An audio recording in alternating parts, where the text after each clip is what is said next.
Right, there we are. Steve, do you wanna go on?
Brilliant. Thank you very much, Steve. Do hope we've got a good crowd in this evening. I was in London yesterday, and a few people were saying that they couldn't wait to get all the way up to Newcastle in order to see it in person. So this is great news. Just to go over the minutes of the last meeting, this was the talk on the rise of civil nuclear in maritime by Matthew Palmer. And I think we got an excellent attendance, and everyone's been speaking about how interesting it's been ever since, sort of, how this could indeed be the future. So if we could take that as an accurate record of the last meeting, Steve. There we are. And this is not quite the last lecture of our 24 to 25 series because we've managed to sneak another one in next week. And this is going to be a joint lecture with the Institute of Corrosion on water use. Details will be sent out very shortly for this one. But it should, of course, be proved to be very interesting. I was having dinner yesterday, and I ended up with a conversation with this chemist about how important corrosion standards are all over Europe and how to mix and match them up.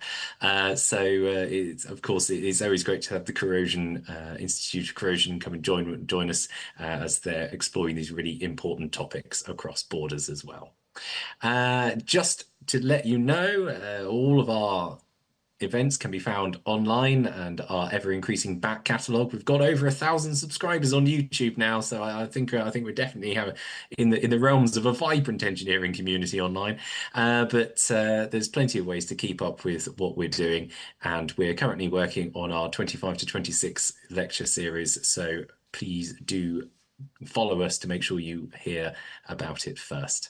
We've got plenty on. There's lectures like the one you're currently at. Hopefully, we'll have a conference soon. It's looking like the annual dinner should potentially be around about mid-September. So again, keep an eye out for that. Plenty of other things as well, and I'm sure you'll be frequenting the bar and the tea and coffee after the lecture as well, and hopefully field trips again sometime. Of course, the best way to support our institute is through membership. One of the recent membership applications we received was from someone who's moved away from the Northeast, but they're really keen to get involved again, as they say that it's becoming a really exciting place for engineering again. So this is great news, and we welcome everyone to send in their membership applications when they can. Lots of fantastic things on offer, and importantly, opportunities to get involved, help us run our events, help do our professional activities, help come up with new ideas of how we can support the engineering community in the North. So if you want further information, please go and see mininginstitute.org.uk/membership. And with that, I'll pass you back to Steve to do the rest of the introductions. It's fantastic to have Commodore Dorey here this evening, and I know everyone's really looking forward to this one. Steve. Thank you very much indeed, Andrew. Yes, there's one more little point.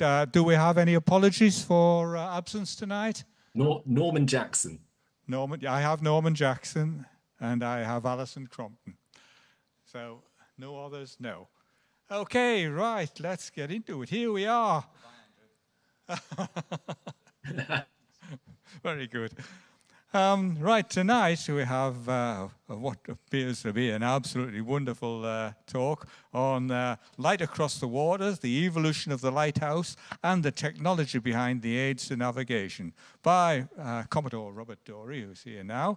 Commodore Dorey started his career at sea as a cadet, the right way to do it, of course, with the Royal Fleet Auxiliary in 1980. I'm sorry about that, I shouldn't have said the date. Progressed to captain through a turbulent time, including the Falklands campaign, the Gulf Wars, the breakup of Yugoslavia, and with his final role at sea, conducting counter-piracy from RFA Fort Victoria off Somalia. Rob qualified as an RN Specialist Navigator and has appointments to COMUKTG and the MoD Whitehall. He then came ashore as Marine Superintendent and later became Commodore and Head of Services of the Royal Fleet Auxiliary. Rob then moved to Trinity House as the Operations Director, responsible for delivery of aids to navigation for England, Wales, and the Channel Islands and Gibraltar. He was President of IMarEST in 2018 and continues to support them, and a trustee of Trinity House Charities and of the White Ensign Association.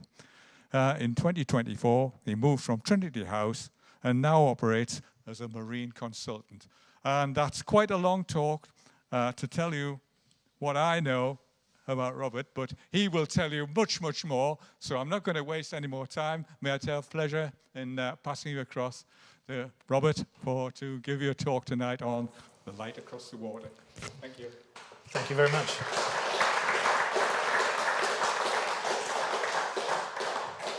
Well, thank you. Thank you so much. That's such a kind introduction. And it's just such an amazing place to be, really. This is just phenomenal. So it's a real pleasure and an honour to be here. It really is. I did find out when I got here that I'm competing with a chap called Sam Fender tonight, who's got a... So I can only assume you didn't manage to get tickets, everyone that's here.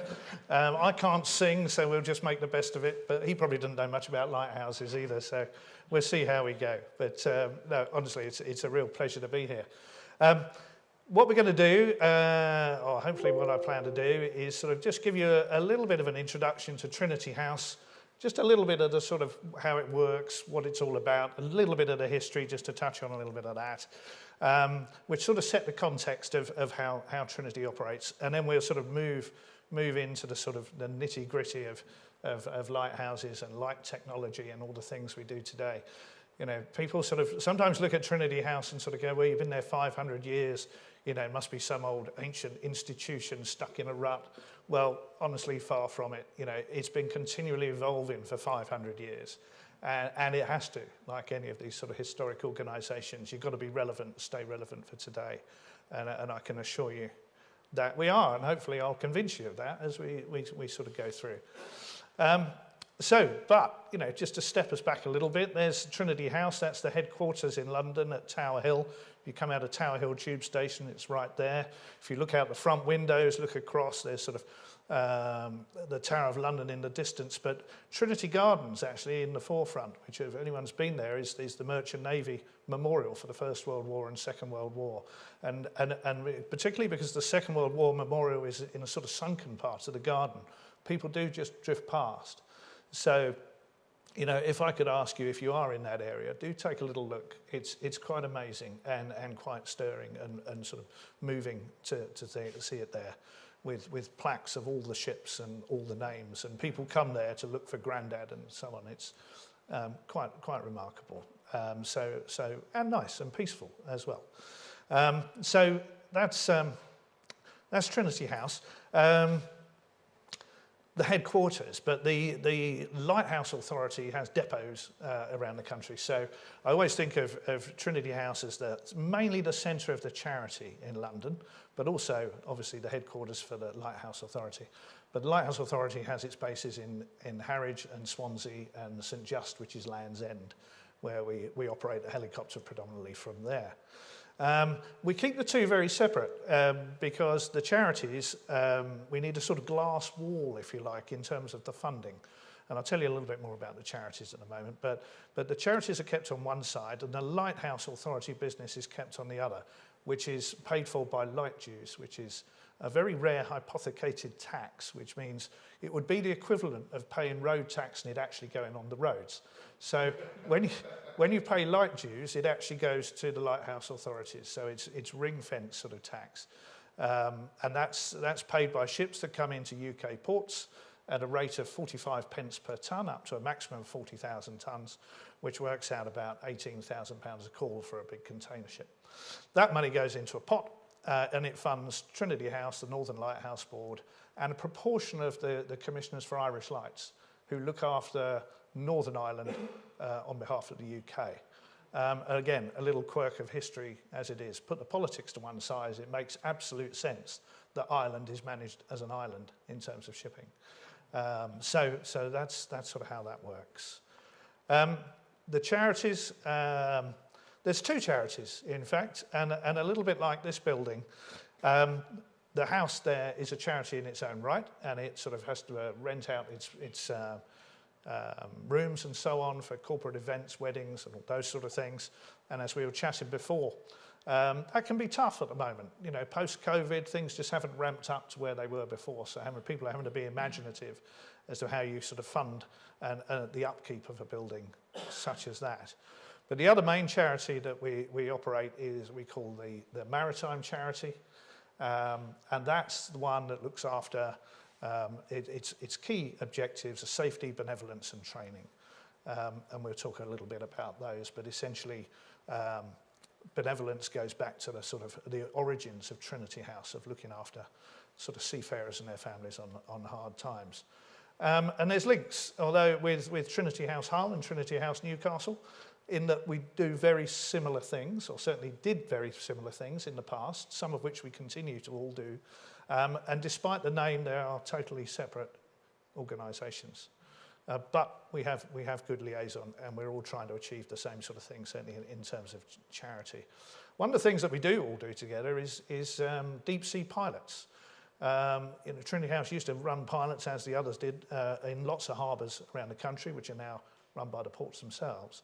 But deep sea pilots, who are the sort that join a ship maybe in Brixham and stay on a ship for a week or two as they go around various, dropping off in various ports around Europe and the UK, and then drop off again in Cherbourg on the way out. The three organisations are the sort of UK's organisations for licensing those deep sea pilots. So we still do all that sort of thing together and liaise very closely. But I mentioned the Maritime Charity.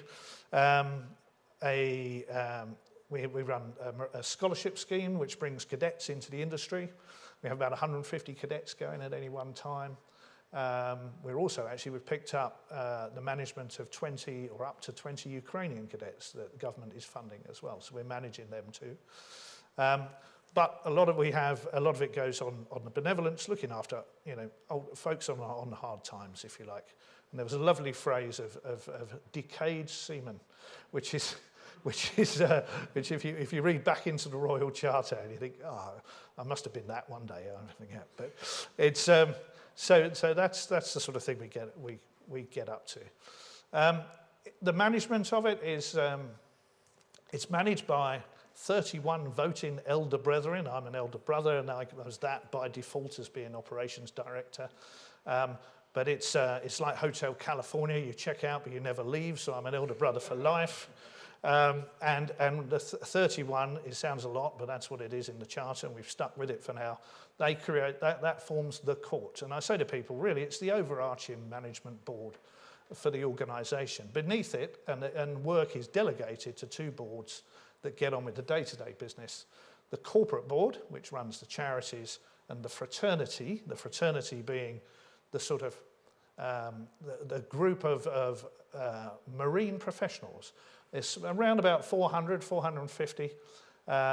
And years ago, that was shipmasters and Royal Navy commanding officers. Now, actually, it is representative of the industry.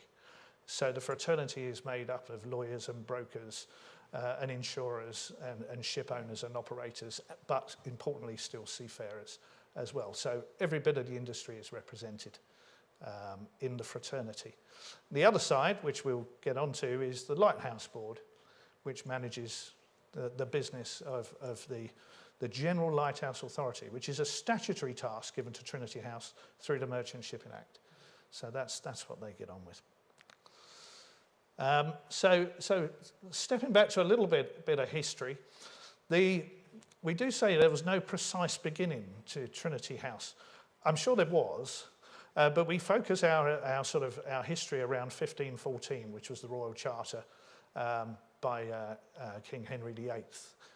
Undoubtedly, the guild that existed prior to that, who actually petitioned the king for that charter, existed beforehand, probably back to around the 1300s or thereabouts.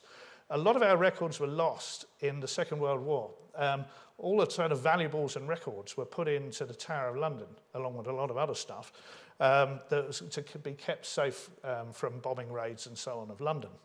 However, it was then found that things were getting damp and a little bit manky, to be honest. So the decision was made is that we'd extract them from the Tower of London and send them off to one of the farms that Trinity House owned up in Lincolnshire. Unfortunately, in that transit, they went back into Trinity House in London overnight, and that night the house was bombed, and we lost loads. So some of that distant history is a little vague. But that's sort of what takes us along there. So what did we petition the king for? The Guild of Mariners, troubled by the inexperience and poor conduct of unregulated pilots on the Thames, endangering life and cargo. Petitioned the king for a license to set up a fraternity to enable them to regulate pilotage on the capital's river. So that was really what it was all about. At that point, it was about safe navigation of bringing trade into London. And I still come back to trade, and I'll mention it shortly, but we do labour quite hard on our purpose being for the safety of mariners and the safety of shipping, and it is. But we have to recognise why are those mariners there, and actually it's all about trade. You know, putting together in today's world a bit of leisure and fishing and so on, but it's about trade. And funny enough, it started with trade, getting ships, and these are sailing ships coming up, you know, right into the heart of London. So that was formed, and new corporation was formed. 4 wardens, 8 assistants elected annually. The master was Sir Thomas Spurt, who was the sailing master of the Mary Rose, and the Henry Grace Adieu. So he was the first master, and they started that business of regulating the Thames at the same time of the benevolence of seafarers and their families. And the benevolence bit, as I said, continues to this day. And certainly things improved. You know, pilotage was more regulated. Buoyage marks were put up at the river, so the ships moved safely up and down. However, there were still lots of wrecks around the coastline. And therefore, under Queen Elizabeth I's Sea-Marked Act of 1566, she enabled Trinity House to start setting up their own coastal beacons and lighthouses.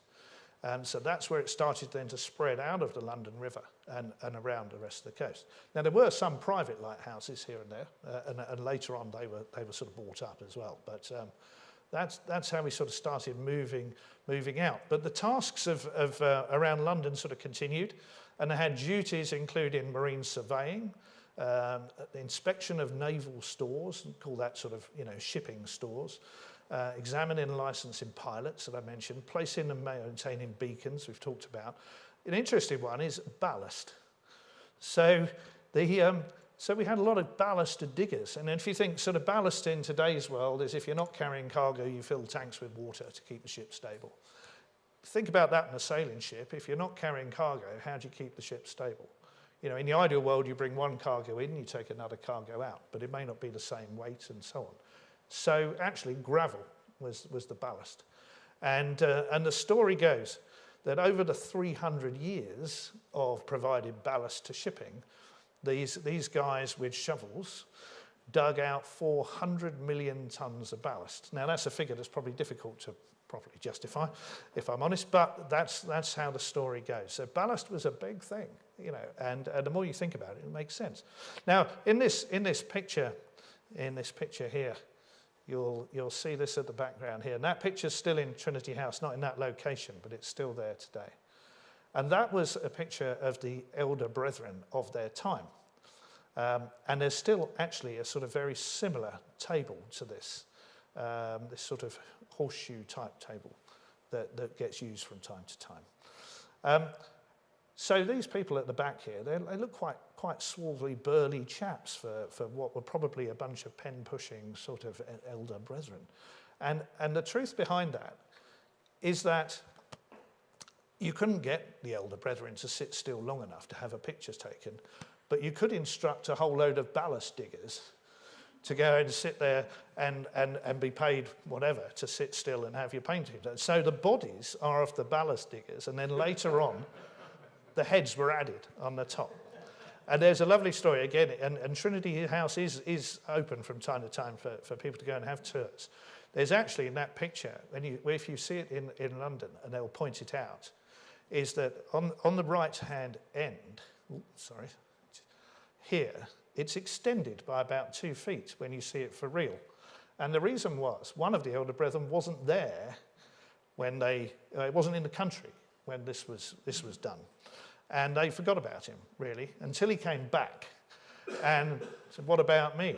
And actually they had the artist, they extended the picture, and the artist had to paint in an additional person just to make up, you know, so that he was truly represented. Apparently he got quite upset, but there we are. So let's move on.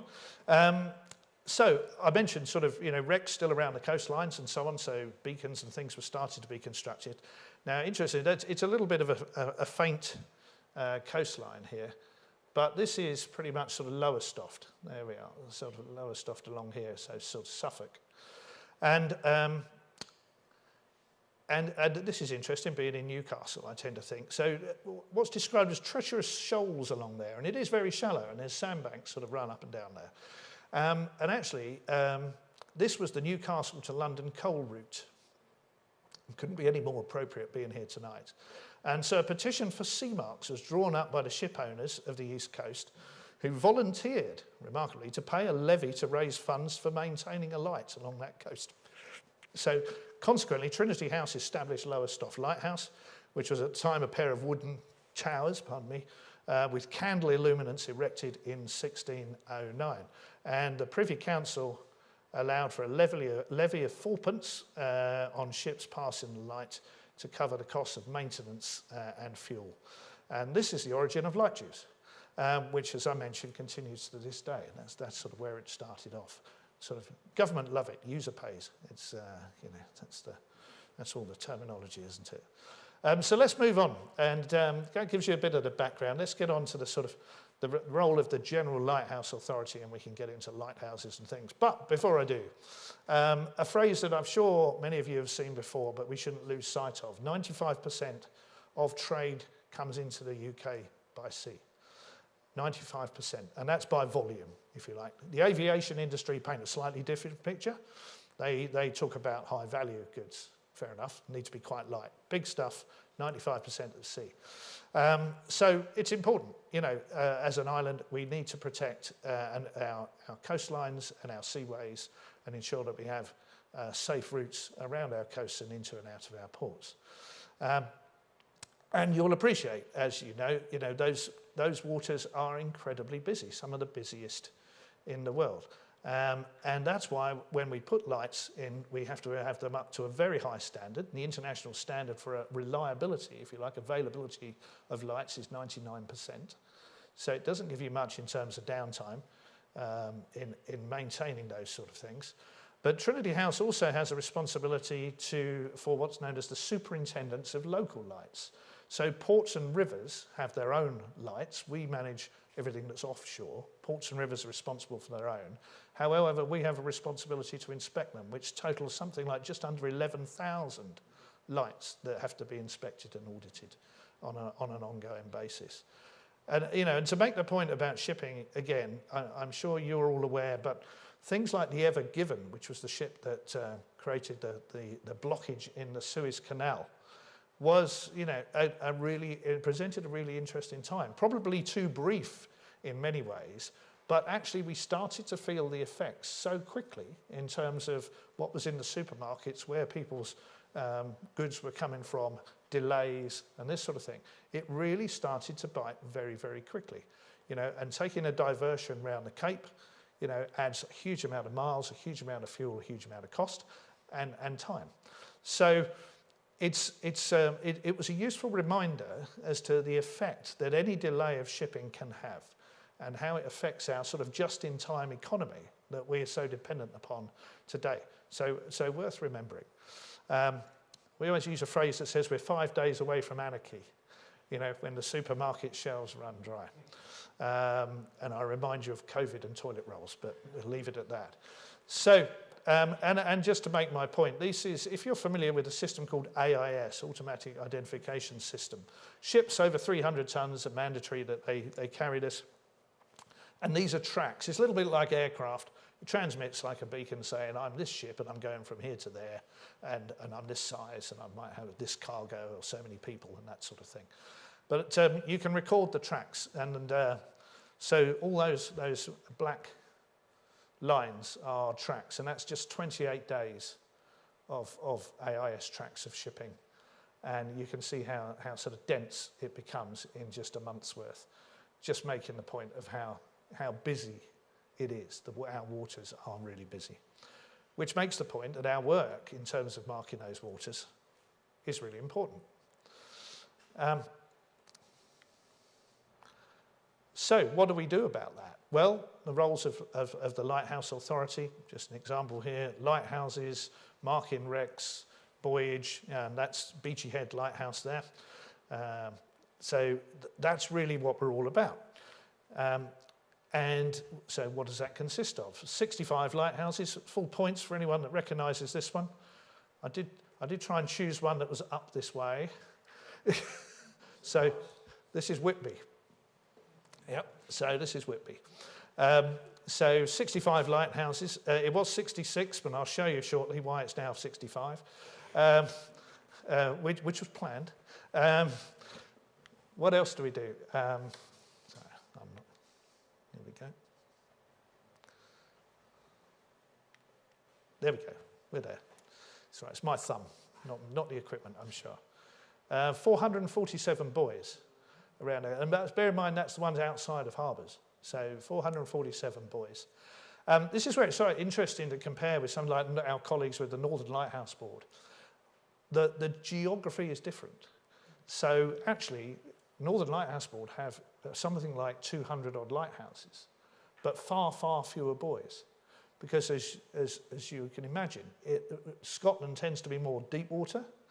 You know, we sort of have a little bit of a running joke that says, if a ship sinks off Scotland, it's either far enough offshore that it doesn't matter, or it's on the beach. You know, so unlike, and not when I say it doesn't matter, I mean in relation to other shipping. So whereas a lot of England is shallow water, a lot of the water through the Dover Straits in that area is 30 metres or less in depth. So for us, it's a lot about shallow water. And fewer lighthouses, so hence lots of buoys. So that's what we do there. And we'll talk a bit more about these, but you can see the solar arrays and things on this buoy down here, because everything's solar, which I'll tell you more about. What else? Light vessels. We've got 7 light vessels. We've actually got 9 light vessels. We have 7 stations, if you like, and we have a couple of spares so that if we take one into dock, we can put a replacement out. Or if we had something like a major wreck that needed something as big as this to market, we've got one that we can deploy. So why a light vessel? What's that for? Well, actually, UK is rare around the world in having light vessels, but some of our waters we feel needs it. The key thing is it's big, which sounds obvious, but it's a big visual mark, unlike a buoy, which might be an awful lot smaller. So it really catches your attention. So for something really important, you know, a big visual mark is important. What it also means is the size and the height means that you can put a bigger light in it than you could on a buoy.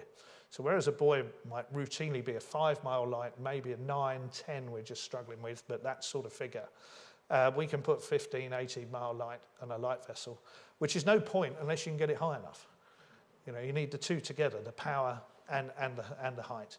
So we can put it, it's like having a lighthouse at sea, essentially, and these are anchored in sort of strategic places where necessary. One, if anyone's familiar, is the Varn Bank in the Dover Strait.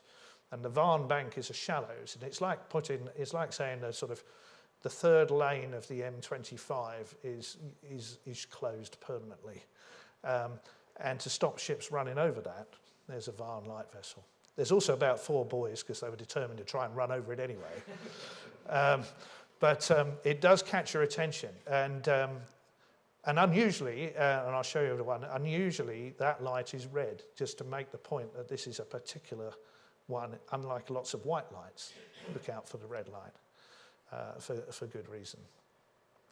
Where else have we got one of those?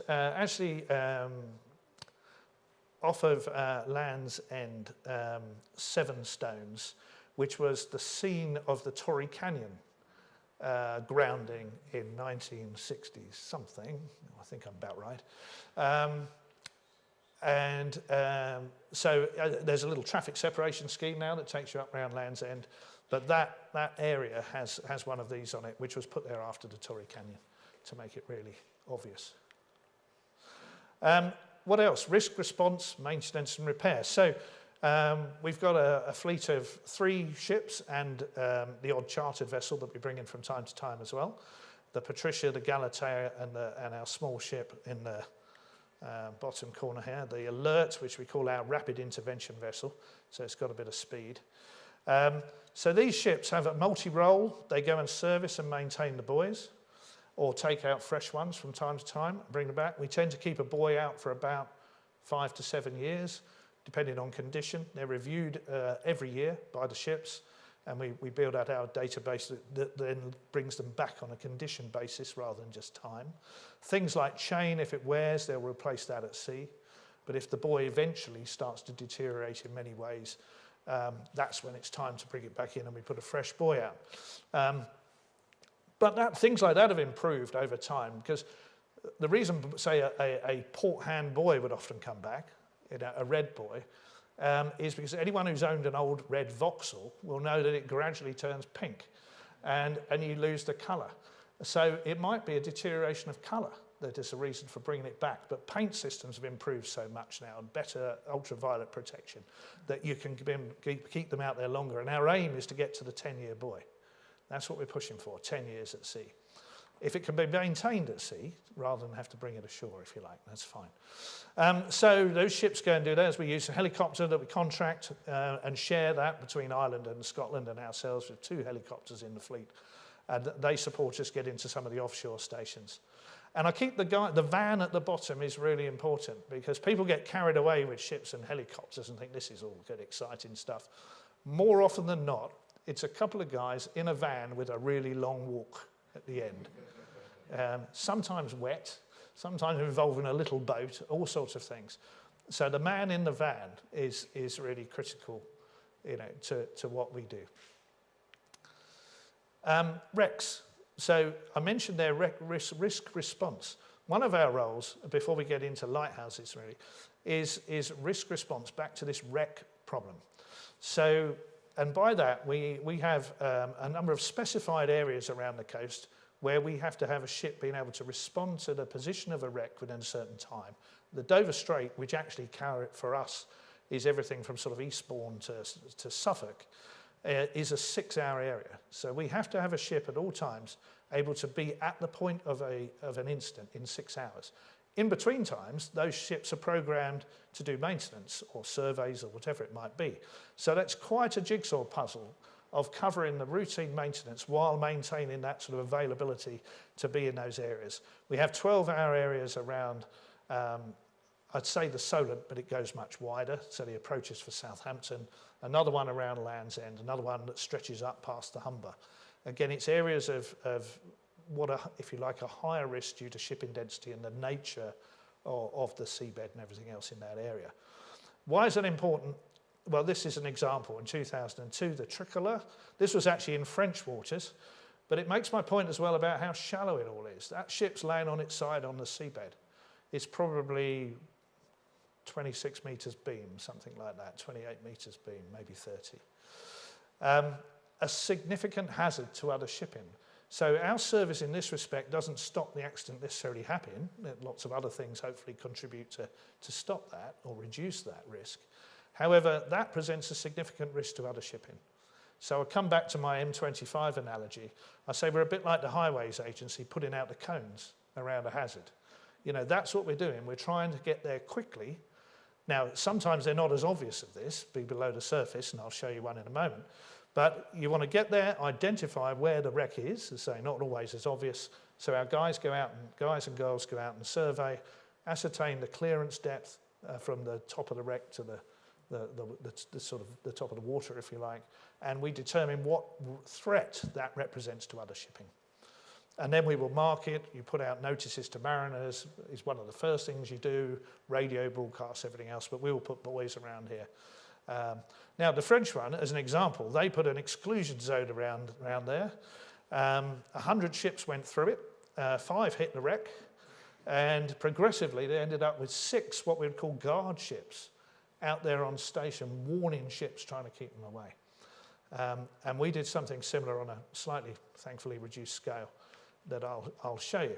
But this is sort of important. Why is that really important? You know, can't you go round it? Well, this is in our waters, actually, even though it looks a little bit close to France. It's almost right down the middle. This is what we call the Sandetti deep water route, where that red circle is there. And ships are coming from the bottom corner here, heading northeast up through these lanes. And they can split there. Now, the piece to the right is relatively shallow. Anything over 16 metres draft is supposed to go through this little channel here. Now, where that red circle is, it's about a mile across. However, there's sand waves there that reduce the depth on one side, meaning actually you've got about what we call 7 cables, 7/10 of a mile, 3/4 of a mile, you could say. If you had an incident there, it could be a little bit like the Suez Canal. You would be very rapidly trying to create a contraflow. The other side here is all the ships coming southwest, coming down here. About 300 ships a day through the Dover Strait. You would be trying to create a contraflow to go round a wreck in this position.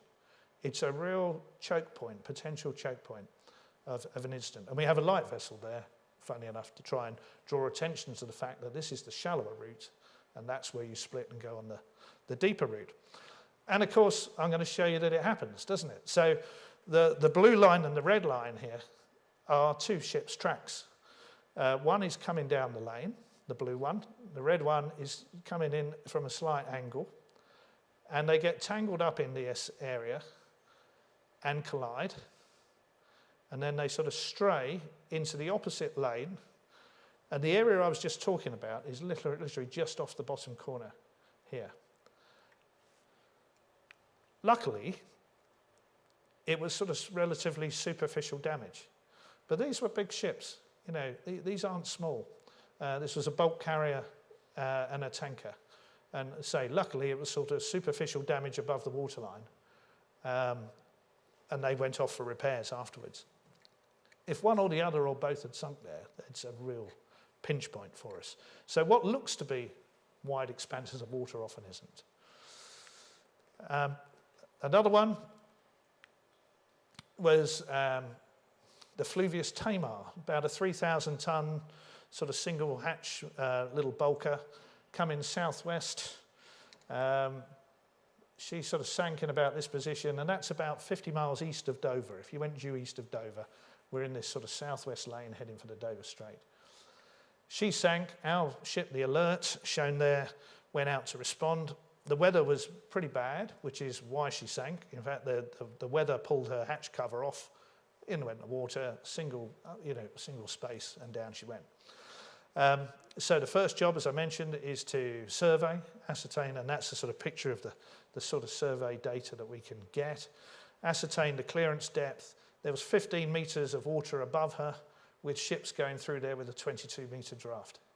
Clearly a hazard to other shipping, so we needed to mark it very urgently, draw attention to it. We left Little Alert there as a guard vessel to warn other ships, numerous ones trying to run her down, but we left her out there until then. There's a person called SOSREP, the Secretary of State's representative, who works directly to the Department for Transport, based in the Maritime Coast Guard Agency, but reports direct to the Secretary of State.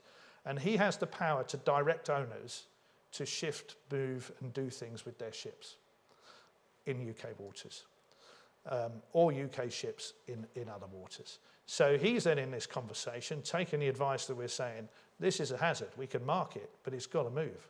It can't stay there. So he then goes through the insurers and the owners and directed them to salvage that vessel. It's all right. Yeah. There we go. There's some of the more the survey data, from the side. This is side scans survey. There's the ship. That's sort of what you're seeing there. The bridge here is represented here. And down here is the salvage sort of in progress. They essentially emptied the cargo while it was sitting on the bottom, obviously to make it lighter. And with 2 barges, one each side, they gradually brought her to the surface and removed her.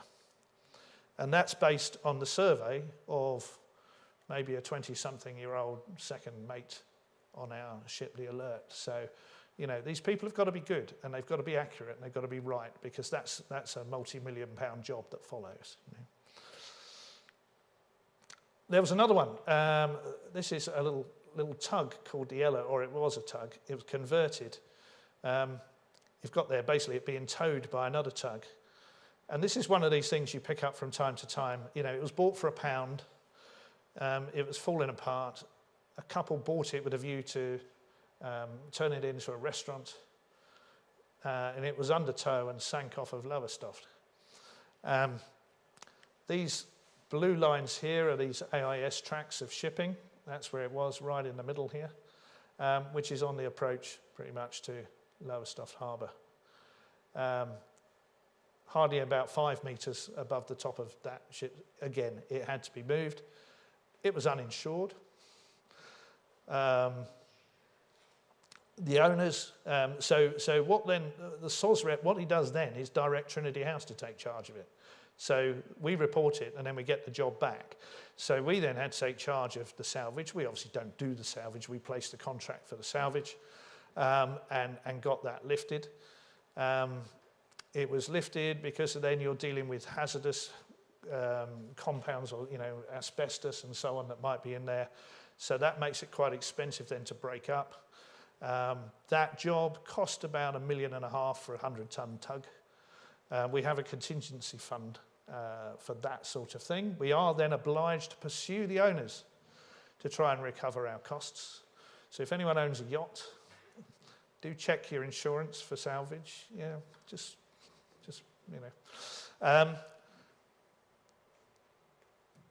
It was in one of the partners' names. Their house was in the other name. The only real value of goods that this particular person owned was a car. It wasn't worth the legal fees of recovering a second-hand Mini.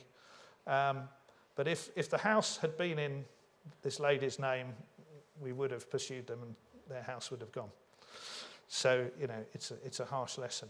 They got away with it, but not everyone will. So let's get on to lighthouses. Here we go. This is a 35-metre tall lighthouse, Longship's lighthouse off of Land's End. And I put that there just to make the point of the sort of weather and conditions these things have got to endure. And thanks to some wonderful Victorian engineering who constructed these things back in the sort of, mid-1800s. These have been around now. Most of these constructed over a period, but they're sort of 150 to 180 years old, most of these.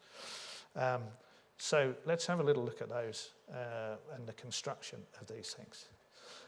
So this is Eddystone, and actually Eddystone was the first offshore, what we call rock station lighthouse that Trinity House built. The lighthouse you see there, which is the one you'd see today if you're passing Plymouth, is actually lighthouse number 4. So I'll tell you, and the little stump you see to one side is the remnants of lighthouse number 3. And so we'll move on and I'll explain further. So lighthouse number 1 is the one in the middle. Beautiful thing. Designed by a painter, actually, who had this built. Good for him.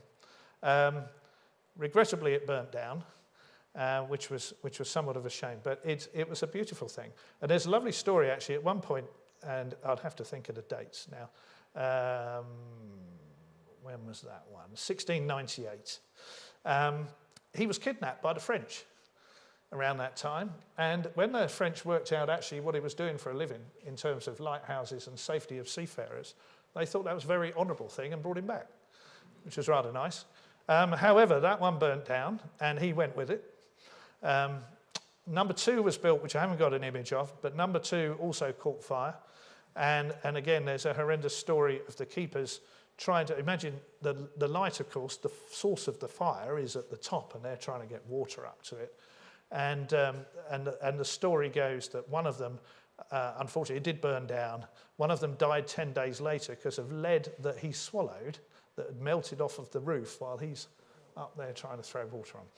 So that led to number 3, which is this one here. And this is Smeaton's Tower. Smeaton's Tower, we're now up to 1759. And this was heralded as the future of lighthouses, that sort of oak tree shape. That was how lighthouses were going to be. And it would still be there if it wasn't for the fact that nothing wrong with the lighthouse, the rock underneath cracked. And because of that, they decided they would build lighthouse number 4, which is this under construction here, which is number 4 is there today. Number 3, Smeaton's Tower. Anyone that's been down to Plymouth Hoe will see the top part of Smeaton's Tower on the Hoe. So they dismantled it and sort of moved it there. What's quite interesting there, and this is what you still see today, is some of the construction of obviously, as you come further up, it becomes a ring and people live inside it. But on the base there, you can see the way the blocks are shaped and interlocking and all sort of lock in together. And also, some lighthouses are not pointed, but this one was. And the quality of that pointing and the weather that's withstood another, 150 years on, is sort of quite remarkable. And as I say, if the rock hadn't cracked, that would undoubtedly, as a structure, still be there. We did an interesting project a couple of years ago with Plymouth University and UCL because we wanted to consider these great lighthouses that have lasted for this 150 years or so, but given rising sea levels and more extreme weather, would they be there in another 150 years? Because even though that might be a long way off, best we start thinking about what the future could be. And they did some amazing work analysing these structures, and on Wharf Rock in particular, they decided that was the one they were going to model more precisely, and they fitted a whole load of sensors in there to gauge movement, and then recorded the movement and vibration against different weather conditions, so they could sort of model what it would be, and would it withstand, would it be there in 100 years? And they found some interesting things of where we added helicopter decks. which we did sort of from the 1970s onwards, actually added probably an unhelpful vibration into the structure. And I think in their report, which is described as some lively, I think is the way they put it. But I'll just read you a little bit of the abstract of the report. So the iconic lighthouses constructed on offshore reefs around the British Isles in the 19th century continue to play a crucial role, but their longevity of these historic structures is threatened by extreme weather. So a program of experimental dynamic investigations has been carried out to support characterizations of extreme impulse breaking wave loads on these structures using monitored response data. The paper, the whole thing, and that link is there, so when the slides are shared later, if anyone's interested in looking at that link, is there. The paper describes the procedures and outcomes of this program, which included model testing of a collection of 6 of these lighthouses between 2016 and 2017. 5 of the 6 lighthouses tested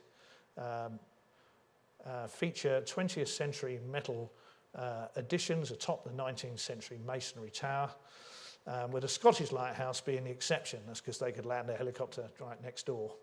And it provides a baseline behaviour, so that was quite useful, of a relatively simple tower. All the masonry towers are imperfectly asymmetric. That's not the right word, but it's highlighted here and I can't quite read it. But they're not absolutely symmetrical, is what that's telling us, to some degree. And all present logistical challenges, as you can imagine, for getting there and so on. Against such challenges, it was possible to identify sort of key aspects and highlight some interesting effects of the symmetry and helideck implications. So, but ultimately, what it came back and told us was these things are about 10 times over-engineered compared to if you were building something of that structure today. So our question of will they be there in 100 years' time actually is yes, which is sort of rather reassuring. So that was fascinating. What actually came out really useful as well after this was this happened in 2023. A ship called the Mazarine lost power and essentially grounded on Wharf Rock. I should mention, sorry, in part of that report and the study was, of course, the towers might be very similar, but they're all on different rock. And actually, what they were highlighting, they modelled the rock underneath there in a wave tank in Plymouth University. And what it was showing was that actually, although you see all the big spray on the tower, most of the energy is being taken out by the rock beneath it. And therefore, actually, they're not all the same. They won't all behave the same because the rocks are all different, even if the towers are very similar. So that was interesting. So the Mazarine then landed, and as you can see, lost power, drifted.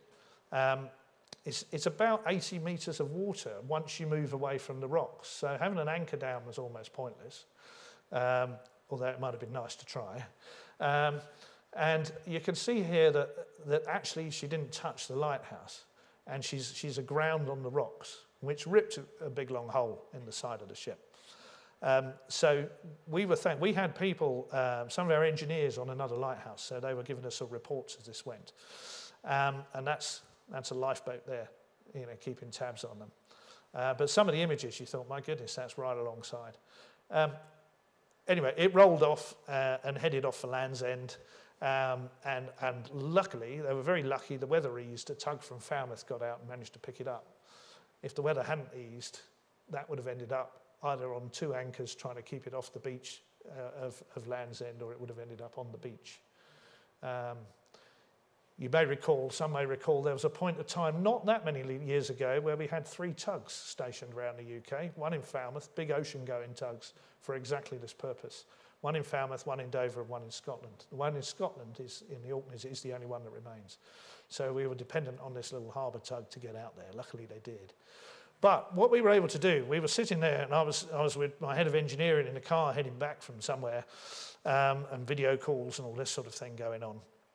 And we looked at each other and said, do you think those sensors, do you remember the sensors that were put on for that project? Do you think they're still on the lighthouse? Did we take them off? And honestly, we couldn't remember. So we got hold of the university and said, they did a bit of digging around. No, we left them there in case there was any follow-up work. So then came the question, do you think they might still have power on them? And, well, let's go and find out. So we flew some engineers out with someone from the university, and they were still powered up. And they recorded, really helpfully, they recorded the vibrations experienced by the lighthouse with the ship impacting on the rock. Because the question was, is the lighthouse okay? You know, there's a difficult question to answer. But actually, that data showed that the vibrations sort of incurred through the lighthouse were nothing more than about a force 7 equivalent. And it was fine. But it was really helpful to be able to use that recorded data, and so just play that back and look at how it compared with normal weather conditions. Give us that sort of assurance that actually we're okay. I mean, we did obviously look for obvious cracks and things as well. But so that was quite interesting. Solar. So let's rapidly move on. Solar power.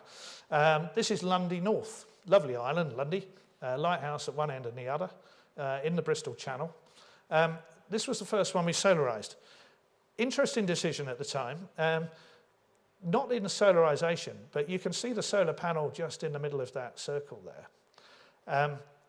And actually the light was taken, this was a period where we were really looking at cost cutting, and the light was taken out and is right in the middle of my pointer there. So the lighthouse was still there as a visual mark, but the actual light and the power system was taken out of the lighthouse. We re-engineered that lighthouse about 5 years ago, and it's all back in there now. But, and also what we did was that it was good because it was just proving technology and moving forward, but you learn. And what that meant, that to work on that solar array and that light meant you're working at height. And therefore you had to go out with your engineers with all the right kit and qualifications. They all have the qualifications, but all the right kit to work on that in sometimes some pretty howling weather. So it was very awkward. So we've brought the light back into the lighthouse, and we've created the solar array on the roof here. So actually you can access it far more easily. But it was progress, and we moved forward. So that was, our first solar station. And I'll just show you a couple of pictures here of inside, and I should have probably showed you with these the other. This is inside a rock station, because when we get our engineers out there for planned maintenance, we fly them on and leave them there for a couple of weeks, and they get on doing all their planned maintenance work. So we've got to keep the sort of basic living accommodation capable of being sort of refreshed each time they need to go. And of course, when they go out, they may go out for a smaller job, but if the weather deteriorates and the helicopter can't get you off, you're there, you know. Whenever I went out visiting Lighthouse, I always had my emergency Mars bar, you know, because you just never knew. But so this is the old-fashioned lighthouse keeper's accommodation. You sort of sleep like a banana.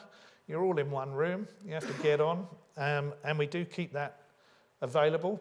This is the sort of galley deck.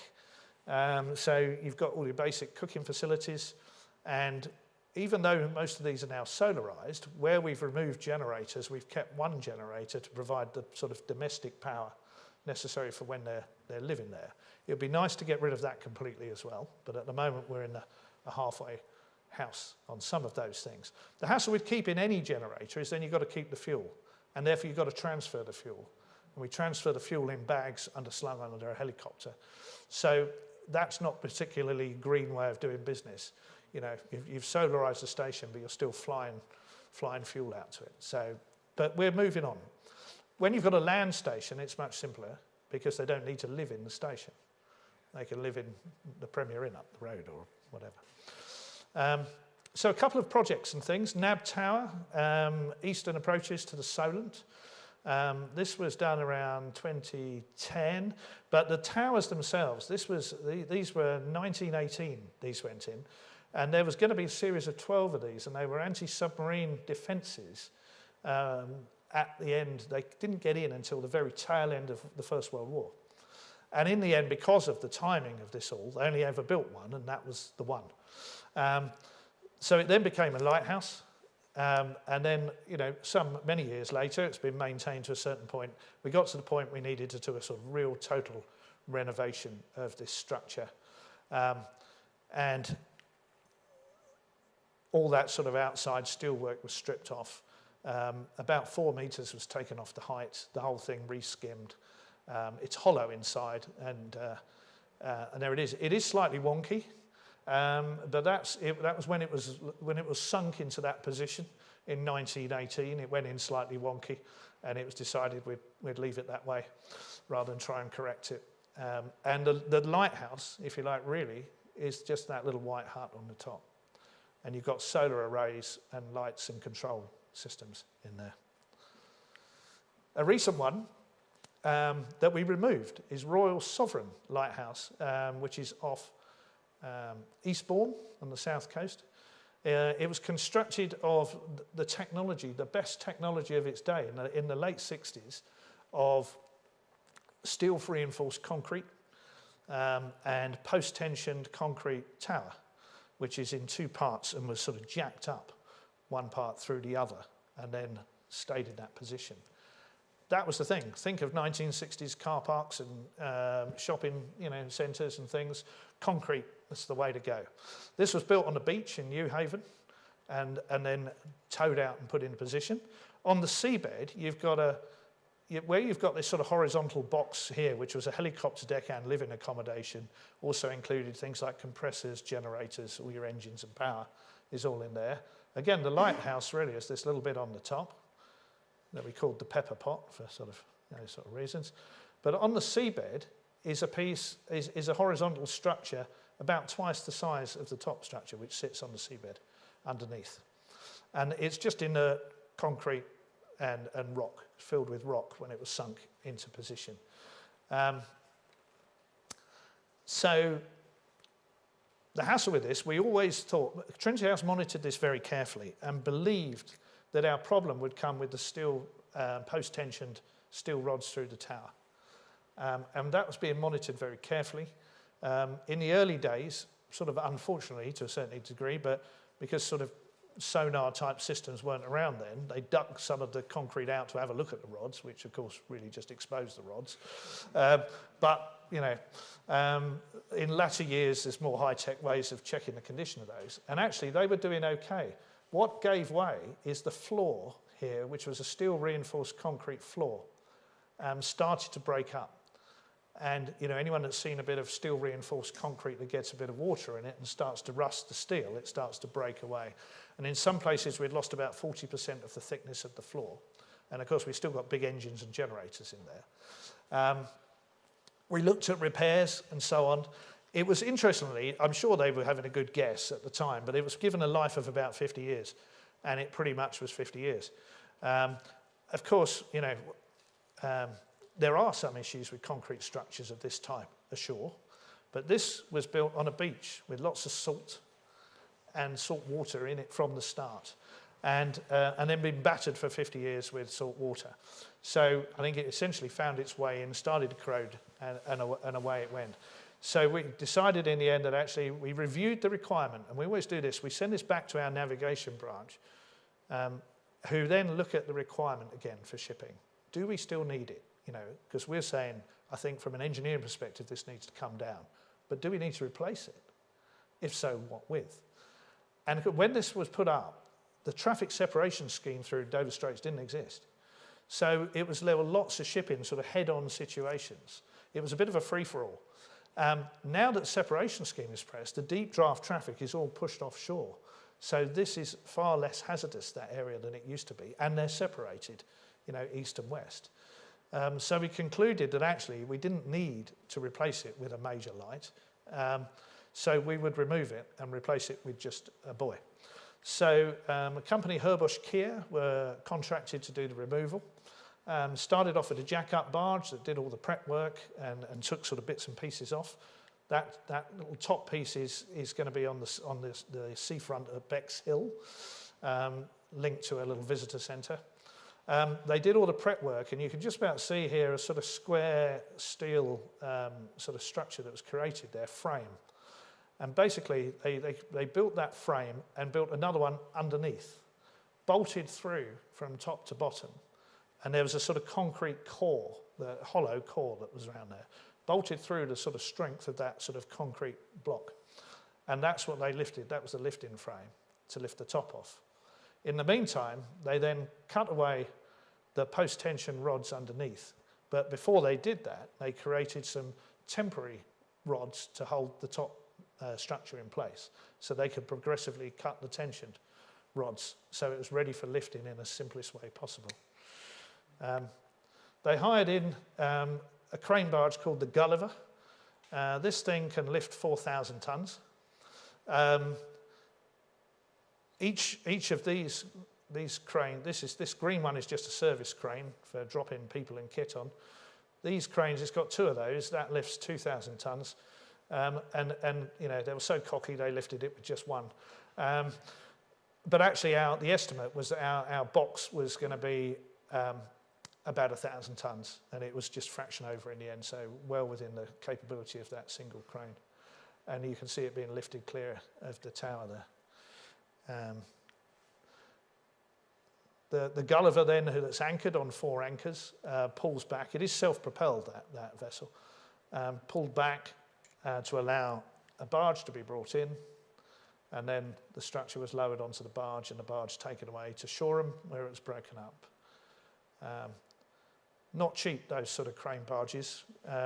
We contracted on a fixed price, and because we'd got caught out a little bit with NAB Tower, we contracted for the risk to be carried, weather risk to be carried by the contractor, which meant we paid a little more, but you were guaranteed the price that you were going to pay and the solution. So we contracted, if you like, on the basis of an outcome, not on the basis of how it would be achieved. That was their problem, and how long it took.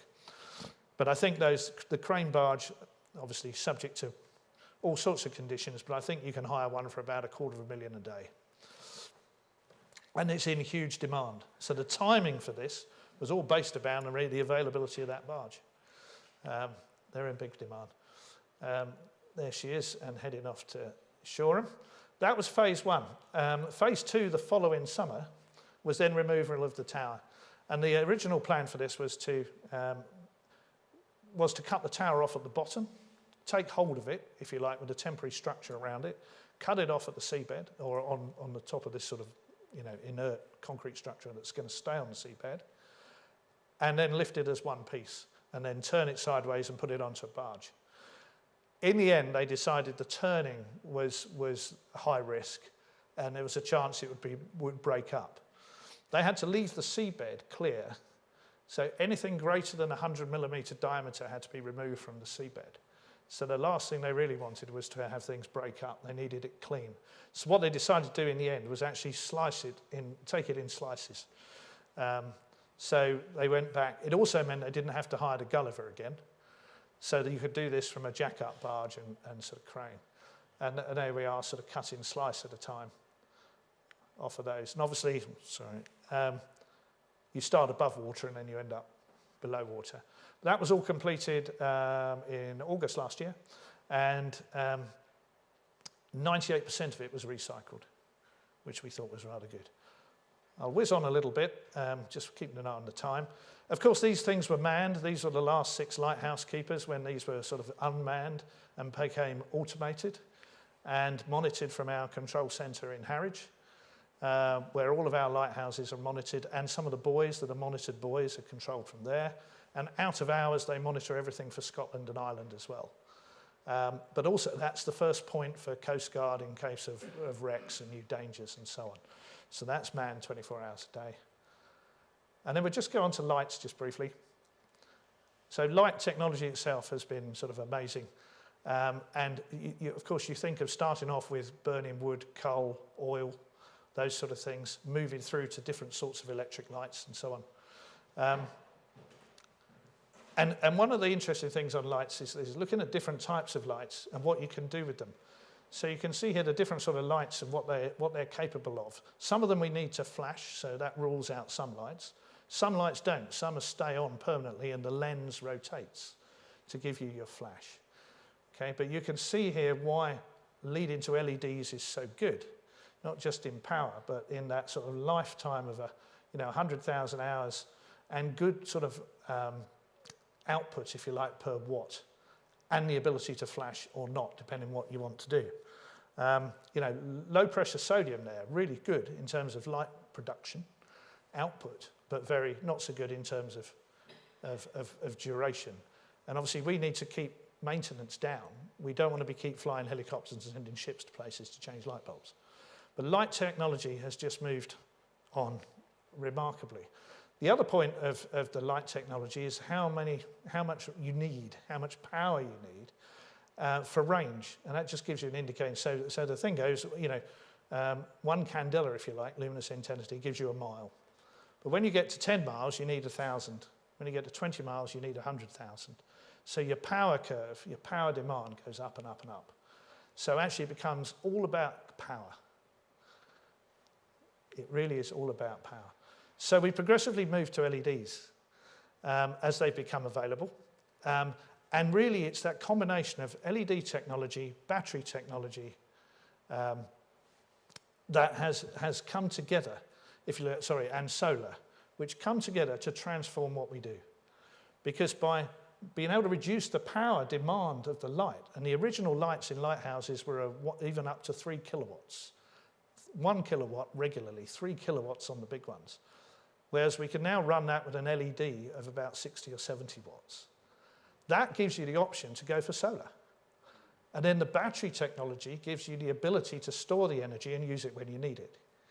So it has transformed what we've done. Our own research team developed this particular light source using off-the-shelf LEDs into a cluster, and have improved that over a number of times now. So we now have the latest version of this, has multiple strings, alternate strings using different power supplies. So we've got redundancy in one light source of power and light.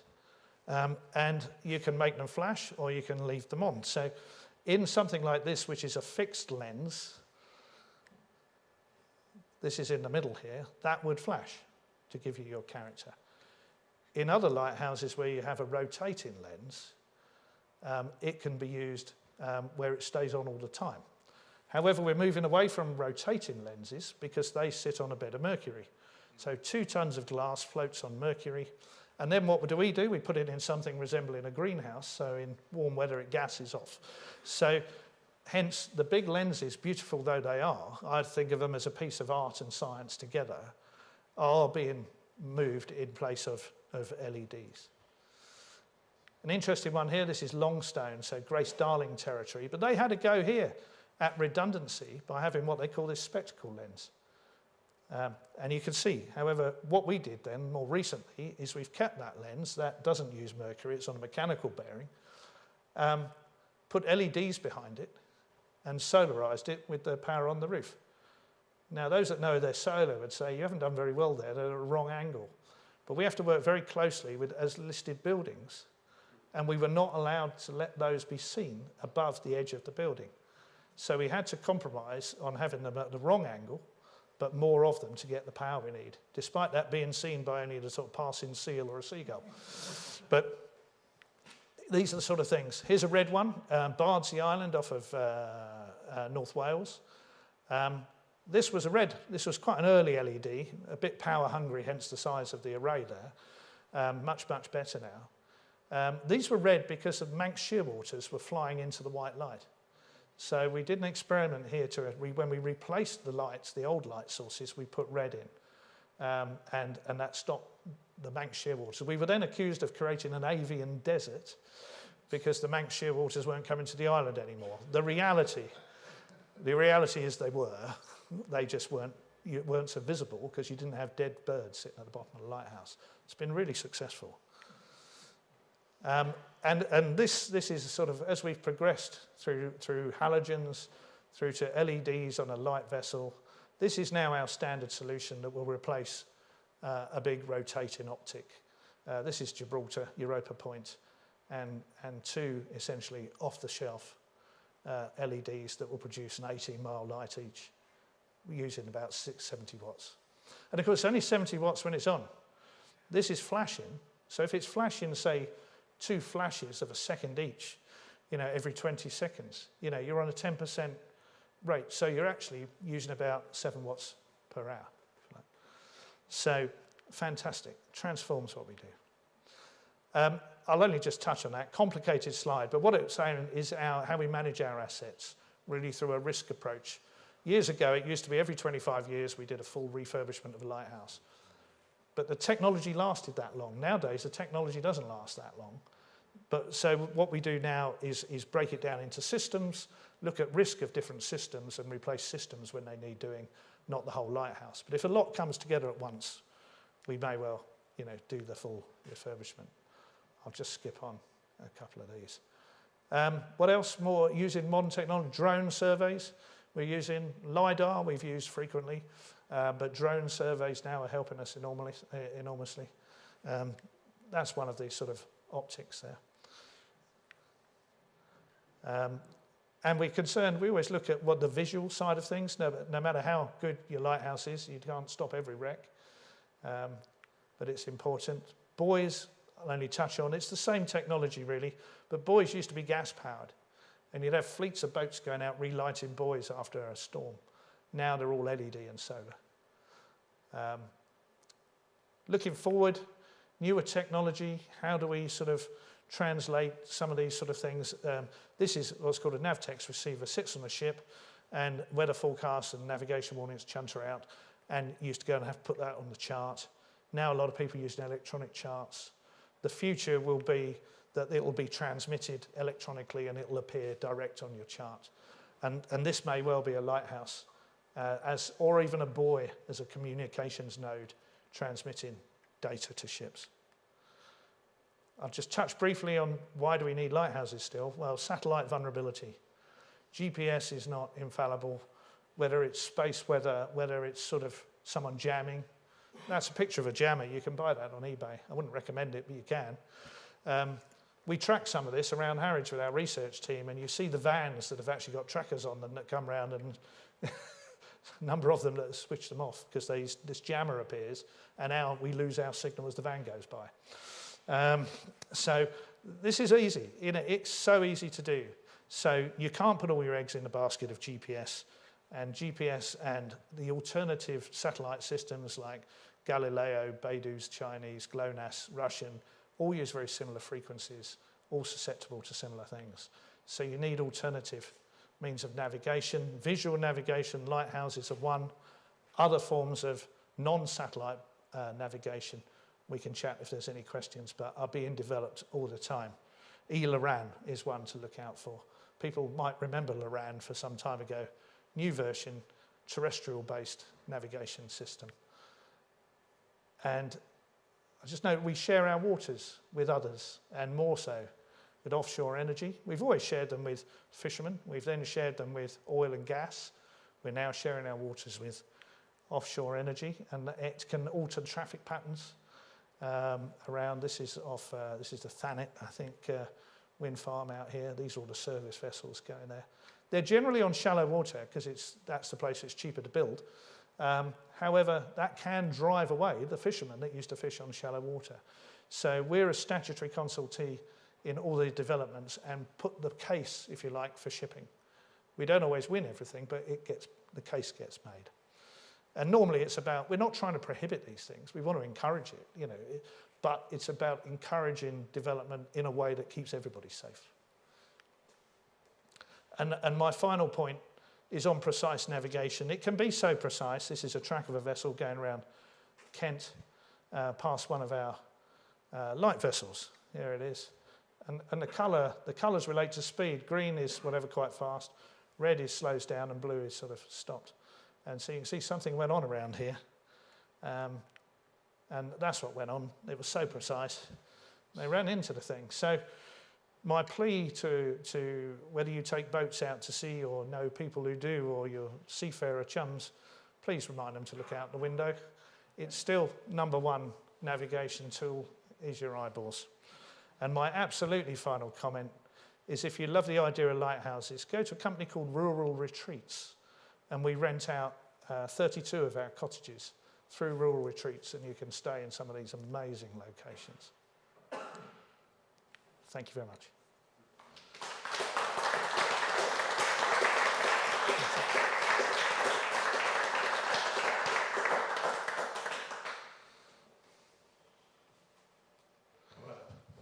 What can we say? Fascinating, full of detail, full of things we didn't have a clue about, apart from people who are probably involved in Trinity House. Absolutely amazing. And, you know, there's obviously going to be questions from the floor and on Zoom and what have you. So can I hand you over to David? And then could we have any questions? Could you state who you are and for what organisation you're with, please? Please hold the microphone like this when you're speaking. Hello, Keith Hutchinson from the Institute. Thank you very much for a fantastic presentation. Thank you very much for travelling so far. It's truly appreciated. A real tour de force, I think we'll all agree, you know, on a subject personally I knew nothing about, apart from the odd TV programme and driving around the coast and seeing lighthouses and knowing that there was nobody there anymore. But my question comes to exactly what you're talking about, the technology. And you've maybe overcome it now with LEDs, because that brings the demand down. But I see a solar panel, and I think about England, and I think about offshore England, and I think that solar panel's not going to work. Firstly, we don't get that much light, really, and you've got to have it aligned. Secondly, is the reliability. It's in a nasty environment. It's in that marine environment. And obviously when you first started putting them in, I think you said the early 90s, they would have been commercial, but they're not available like they are now. The costs come down. But I guess the robustness wasn't there. So my question is, when you started to deploy this technology, what were the issues that you found regarding the solar panels, really? And how has that been overcome? And what issues still face solar panels? And finally, what is now the life of a solar panel? You talked about what the life of an LED was, but what's the life of a solar panel? And I guess they're not the £5 ones from China. I presume there might be a slightly different grade. Thank you. No, absolutely. I mean, when you start, it is new technology and you're experimenting. But because it's the safety service that we provide, we try and do our experiments to quite a high level before we deploy. But yeah, so over the years we've had issues with solar panels. The quality, as you say, of the early ones were not great, and nor was the output. So a solar panel maybe twice the size of this sort of desk here, call it about 1 metre by, 0.6 of a metre, something like that, 3 or 4 feet by 2 feet, would have produced about 25 watts when we started. That panel now will produce 100 watts easy. But the quality is what we've had to drive up. So we use very specific suppliers. We pay quite a lot of money for them. But the reason is, as you say, they've got to operate in a very harsh environment. And that's one thing about all of the equipment we use. It's not cheap, but it has to be quality because it's got to last. And our biggest costs come then in maintenance and repairs, particularly if you're sending ships and helicopters, slightly less so with the man in the van, but he doesn't want to do that long walk every too often. So we try and drive out the sort of, we monitor carefully things like the mean time between failures to try and drive out the sort of the root cause of why is that happening, and drive that out and drive quality up. But we have had issues with the solar panels over time. We've improved. We go back to our suppliers. We work very closely with them. We have more than one to ensure that if they're not provided, we've got a choice. But we do go back and work with them to drive up the quality and drive out the issues. So that's sort of partly what we're doing. As I say, the power that they generate has improved dramatically. Even in the last sort of 10 years, it's gone up amazingly. The biggest challenges are the offshore rock stations, because coming back to your point of it's not a nice day very often. The offshore rock stations are the ones where you've got most limited space. The land stations, you can put some fairly big arrays down. But actually your land stations, you've got mains power quite often, so it's not necessarily your priority. Although we are doing that now to give us our own sort of resilience in terms of power. So we're independent, if you like, of the national grid where we can be. We'd still keep it connected as a way, and of course all this charges batteries that actually then powers the lamps. So What we do, though, is our research team, who are a brilliant group of scientists. They're called GRAD, the GLA Research and Development Team, and they work for all the UK and Ireland sort of lighthouse authorities. They also work very closely with IALA, the International Association of Lighthouse Authorities, the international sort of body that then information feeds to other countries. There's a lot of sharing of information goes on. They also work at the moment with the Cabinet Office on satellite vulnerability and things like that and developing alternatives. They are a brilliant bunch of people with brains the size of a planet. They really are. So we work with them, and they build solar models for us to determine what we need, if you like, in terms of being able to generate power for the position they're in. Scotland, even that far apart, has a very different solar model, as you can imagine. So in most of the places we can, and it's modelled on worst conditions of winter, shortest daylight. So most of the time we're sort of oversubscribed, if you like, with power in the locations we can do it. We also, I should say, should take into account things like degradation of the light source over a period of time. So that makes us put in a higher power light at the start to allow for degradation over its life, although the LEDs are showing some remarkable sort of steady straight line sustainability on their power output. But we model that. We model things like the effect of salt water and things and weather on the glass, which again drives a bigger light source to be able to power through that in the worst conditions. So it's a combination of things. Some of them are very challenging in terms of finding the space. And that's why in some cases where we have still retained a generator, because we can't guarantee that supply at all states of the year. You know, a good winter we might get away with it, a bad winter we won't, and we might need the generator. And the generators are all automatic, so they'll kick in when they need to. But we are looking at other things like hydrogen fuel cells, that sort of thing, you know, that we've done some trials with one that we can, you know, it's a box that we can take and deploy. And we used it to recharge. We had a problem with solar panels on a particular light vessel, and because of poor quality that showed up sort of prematurely, and we went out and recharged with a hydrogen fuel cell, which was quite fun to do. So we again keep pushing the boundaries, but I hope that helps a bit. Yeah, thanks. David Bell, Newcastle. Have you looked at tidal or wave energy? I know there's been research going up in Scotland for 20, 30 years in that technology, but it's the 100-year storm that seems to always be the issue. We've looked at it. We've looked at it on quite a small level in terms of powering buoys.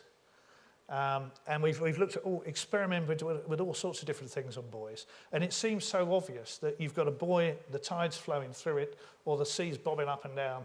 There must be energy to be created there. The issue we've had, and we've trialled these, we've got a trial area just outside Harwich Haven.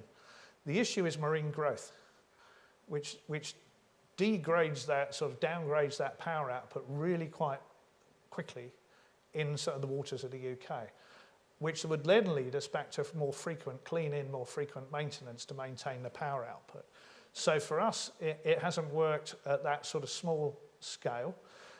We did try a gyroscopic sort of device that as the buoy rocks, it starts to spin. And of course, if you can make anything spin, you can create energy. So we were looking at that. It was like a sort of spinning gyroscope thing. But of course, they needed to put that near the top to give the maximum sort of angle. What that created was, gave us a secondary problem, which was that we want a buoy to be steady to make the light visible. The light on a buoy is sort of 5 degrees, a vertical sort of angle of 10 degrees, if you like, plus or minus 5. So if you start rocking the buoy too much, you'll find there'll be periods when people won't see the light. On a lighthouse, just of interest, not the lighthouse's rock, hopefully not, that angle is a degree and a half. And that's all about focusing energy down to that fine angle. And that's what your Fresnel lens does, even brilliantly today. Focusing that down to give us that power is all focused in that sort of long-term projection. But So we've tried on local levels. We continue to try here and there. I think what we'd probably do is, what we would very be keen to do is, if there was a local tidal energy generator, then we'd be keen to tap into it. We're probably, if I'm honest, not going to deploy our own because of the maintenance effort that would go with it. Thank you.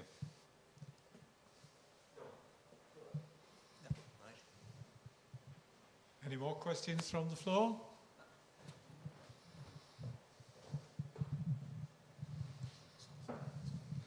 Chris Calver, Newcastle. Just a question on spectrum. I note that our eyesight is best in the sort of middle green areas and things like this, modern green. Traffic lights burn my eyes out these days. Is there any thought on the spectrum for getting the best effective transference of light over distance that you've gone into? The IALA, the international body, if you like, sets the standard of what colours are. So it sets what a green, what a yellow, what a white, what a red is. And therefore, we have to make sure our LEDs are designed and producing the light in that specific spectrum to give exactly that colour. That requirement, that specification, if you like, is partly based upon, as you say, the transmission of light, but very heavily based upon the perception of human perception of how we see light. So that the mariner sees the green that they expect to see, if you like, and they see it consistently wherever they are in the world. If they're following IALA standards, much of which I wouldn't take all the credit for the UK, but the UK was at the forefront of informing IALA and building these specifications and requirements. So a lot of our work has gone into there. A lot of other nations contributing in big ways now, particularly sort of Korea, Japan, Asian countries, Singapore, and so on. But we've been influential in those sort of specifications. But it is fascinating. I'll tell you just quickly one. We're looking at one of the issues with wreckage is now drifting containers that have fallen off of ships. Happens annoyingly frequently. And we're looking at how we track those containers to warn other shipping that they're there. It's drifting wreckage, if you like. Normally they sink after about 48 hours, but we had a couple of years ago in the Bristol Channel, we had 7 that were refrigerated containers and they were empty. And the refrigerated ones tend to seal better, so stayed afloat longer. And one of the things we're looking at is, therefore, a buoy. We have a wreck marker buoy now, which is yellow and blue, to draw attention to it's something different. So we want to develop a buoy or a light for a buoy or whatever beacon that would be a moving thing. That's really unusual because we always specify things on a position. So there's issues there with how we describe what that is. And we'll probably do it through tracking and GPS so we can say it's moving in this direction and that sort of thing. But we were looking at the light that would draw people's attention to this very unusual thing that they wouldn't see very often. How do we make them go, whoa, what's that? Oh, I remember, it's a drifting wreck marker. And we looked at, just picking up on something, we looked at different characteristics, and we looked at things like a strobe followed by a load of flashes and things like that, something that would be distinctive. And it was interesting, our science guys put these package of about 10 different light patterns together for us ordinary folk to look at and see what we saw. And one of the key things out of that, they were trying to create this sort of flash or flash or a rapid sort of flash followed by a long flash. So you'd see it and then you'd be able to sort of zoom in on where it was. And they were all too fast. And what we saw was just like a messy light that didn't really do anything, followed by a long flash. And I can't remember the data exactly now, but what they were surprised at, what the scientists were surprised at, is how much we had to slow down these rapid flashes for the human eye to determine that they were flashes and not just some messy sort of stream of light.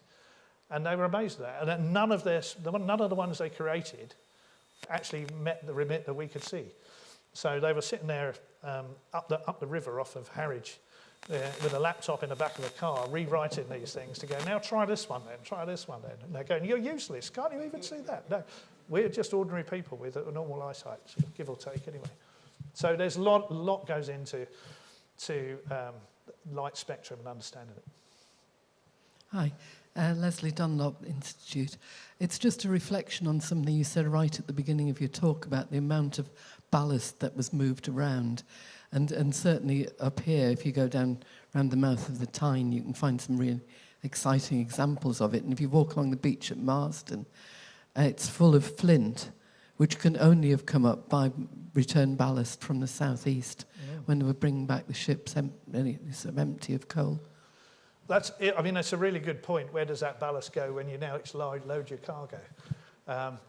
Goes into the sea. That 400 million tonnes is scattered around somewhere, isn't it? That's a really interesting point, yes.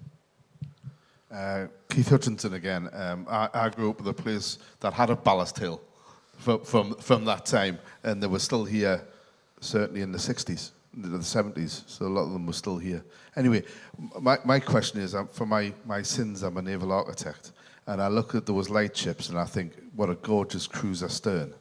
They're obviously old, but they're obviously built for good motions, as you said. Firstly, how old are the vessels, and how do you maintain them? But talking about, bringing what you said, we'll have light ships because that allows us to get a higher light.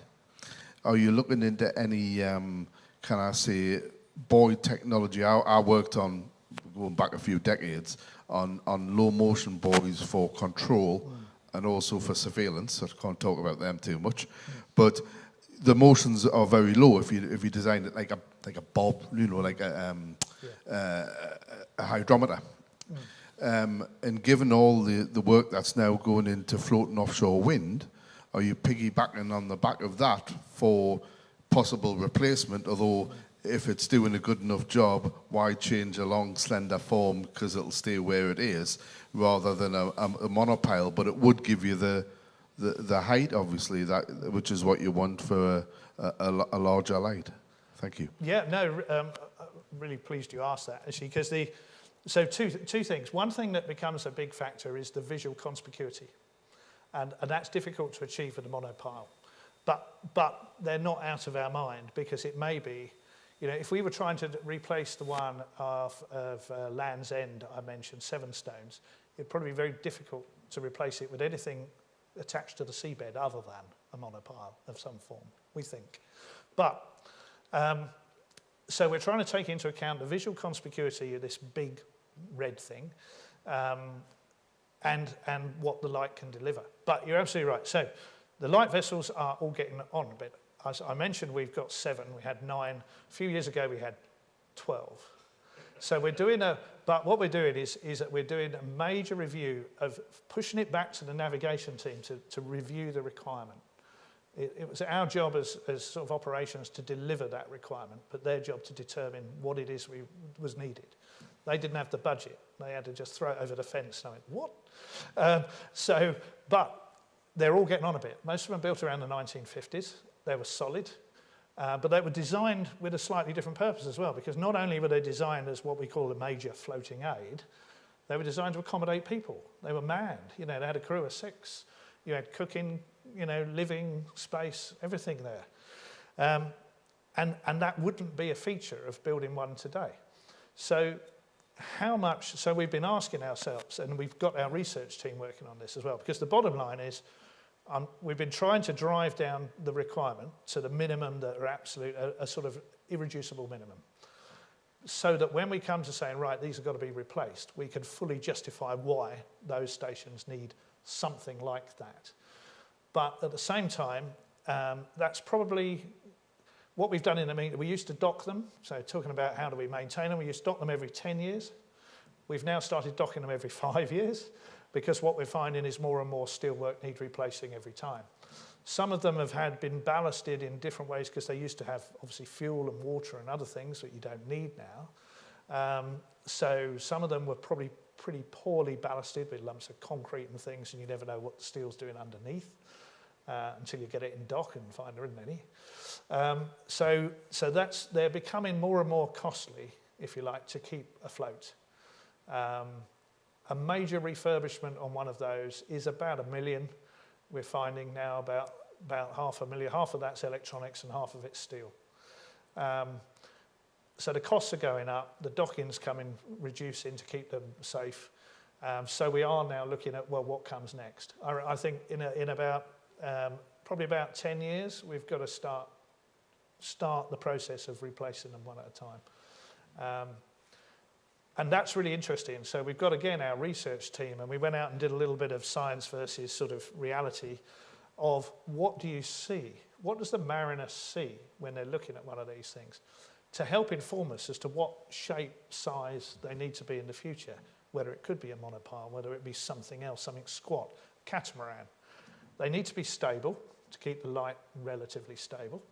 And so what the most interesting thing is, we think of that big, lovely hull, and they are beautiful, as you say. You think of that big, lovely hull. From a distance, you don't see the hull because it's below the horizon. So the first thing you see is that red tower, the top of the red tower. So actually a red band at the top is really good because the second bit you see is the glass. Well, that hasn't really got any colour, so you don't see that very well. So you need a good red band beneath it. So it's actually what it showed us, and this is still work in progress, but what it showed us was it's actually about what's at the top of that tower is most relevant in terms of identification. And of course, by the time you see the bottom of the hull, you already know where it is, you know what it is, you know where it is. So it's sort of nice, but that's delivering the bit that keeps it afloat and keeps it out there in a force 10, but it's not the bit that's delivering this is what you need to see. So yeah, it's work in progress, but they will need to be replaced. And the what exactly is going to be really interesting. Thank you. I would say we'll probably replace about 4 or 5. That'd be nice. Yeah, I knew that was coming. Leave me your card. Do we have any more questions on the floor? No. Perhaps not.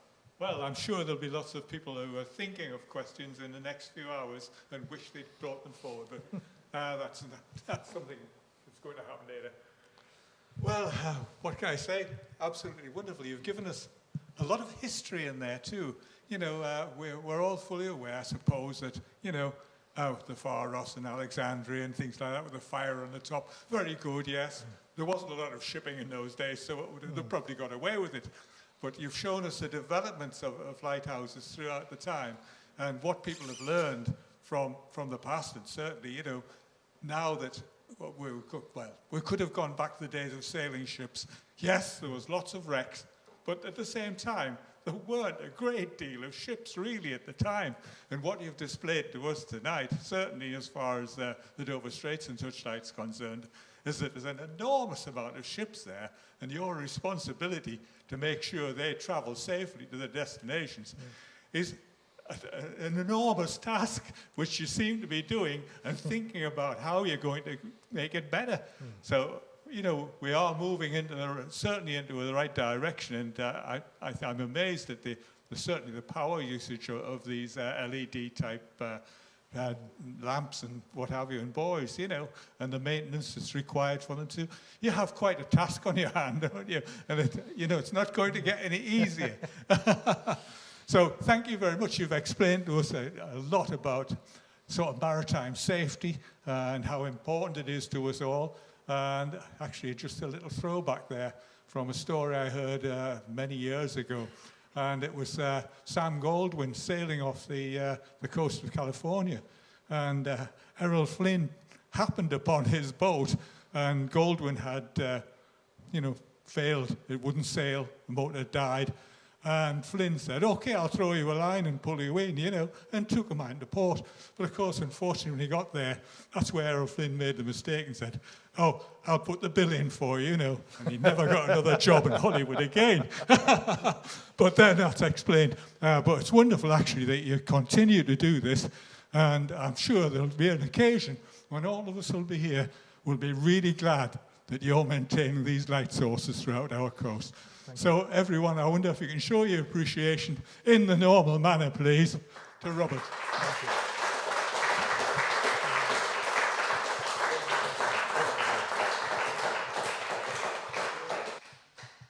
Well, I think more or less we are finished for the evening. If you can, remember to put your names on the data sheets and such like, please. And remember what Andrew said at the beginning. I know you've all enjoyed this evening. Remember, there are going to be, yes, there are going to be a lot of, what was I going to say now? A lot of you would like to come along and join us in the North of England Institute of Mining and Mechanical Engineers, because as you can see, we have a lot of variety in the talks that come to us, and if this is a sign of how interesting they are, was this evening. So please, yes, come along, join us. Join the IOM 3 also, because we are the local office for IOM 3, so you can join us there. So what we can look forward to now is the future, which is actually next Thursday. We have a joint lecture with the Institute of Corrosion, and it's going to tell us about the safe use of water throughout the world, and not only in the UK, I believe. And that's going to be Barry Turner of the Institute of Corrosion. So please find a little space in your diaries to come along next Thursday night at the same time and give your support to Barry. It'll be an interesting talk again. Because I think something that interests all of us, the water situation in our planet at the moment. So thank you very much for coming along. Have a safe trip home, and I hope to see you all next week. Thank you.